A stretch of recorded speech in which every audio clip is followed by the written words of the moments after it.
Hi hello welcome to our channel. ఈరోజు మనం ఇంకొక కొత్త లవ్ స్టోరీ నుంచి తీసుకొచ్చాం. సో ఈ వీడియో తప్పకుండా ఎండ్ వరకు చూడండి. మీ చుట్టూ కూడా జరిగింది అనిపిస్తుంది. ఇది ఒక లవ్ ఫెయిల్యూర్ అయ్యాక మళ్ళీ లైఫ్ రీస్టార్ట్ అయ్యే స్టోరీ. అసలు ఆ అబ్బాయి తన లైఫ్ని ఎలా మళ్ళీ రీస్టార్ట్ చేసుకుందో దాని గురించి.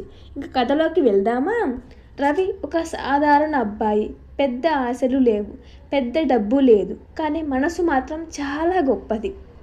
కాలేజీలో చదువుతున్న రోజుల్లో శ్రావణిని కలిశాడు. ఆమె నవ్వు చూసిన మొదటి రోజు రవి ఈ అమ్మాయి నా జీవితం అనుకున్నాడు.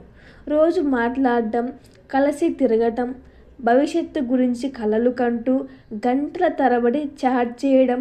రవి తన ప్రపంచం అంతా శ్రావణికి ఇచ్చేశాడు. ఉదయం లేచిన వెంటనే ఆమె మెసేజ్, రాత్రి పడుకునే ముందు ఆమె మాట, అంతగా ప్రేమించాడు. కానీ ఒక సంఘటన జరిగింది. ఆ విషాదం వల్ల ఇద్దరు చాలా పెయిన్ పడ్డారు. అదేంటో తెలుసుకుందామా? ఒకరోజు శ్రావణి కాల్ చేసింది. బాగా భయంతో ఏడుస్తూ, రవి, మనిద్దరం ఇంకా కలిసి ఉండలేము అన్నది. అది విని రవి నవ్వుతూ, ఏంటి జోకా అన్నాడు. శ్రావణి ఏడుస్తూ, నీకు జోక్గా ఉందా? ఇంట్లో వాళ్ళు ఒప్పుకోవడం లేదు, నాకు వేరే పెళ్ళి చూస్తున్నారు అని అన్నది. ఆ మాటలు విన్న వెంటనే రవి చేతిలో ఫోన్ జారిపోయింది. అంతే, అక్కడితో వాళ్ళ ప్రేమ ముగిసింది. ఆ రోజు నుంచి రవి మారిపోయాడు.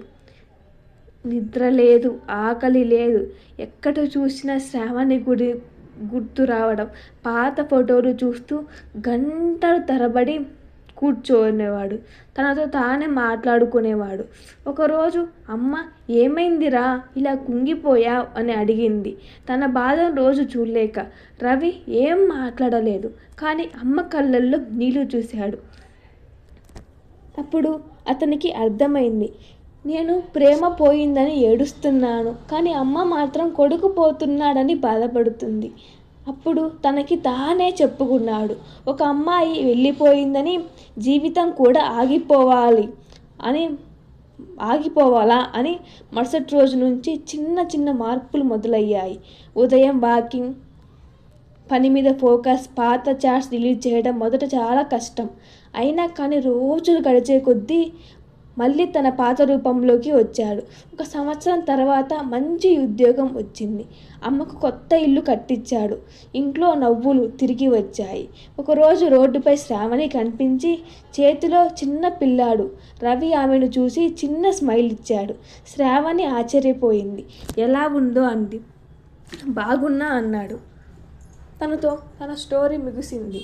ఇంతటితో ఈ స్టోరీని మనం తెలుసుకోవాల్సింది, ఒకటి ఎండ్ అయిందని మనం దాని గురించి పెయిన్ పడాలి, కానీ దాంట్లో నుంచి మళ్ళీ రియలైజ్ చేసుకొని బయటికి రావాలి. అప్పుడే అది మనం మంచిగా కోల్పోగలుగుతాం, అలా మన చుట్టూ ఉన్న ఫ్యామిలీని మంచిగా ఉంచగలుగుతాం. సో ఈ స్టోరీ నుంచి మీ లైఫ్లో, మీ రియల్ లైఫ్లో లేదా మీ చుట్టుపక్కల జరిగిందా లేదా కామెంట్ చేయండి.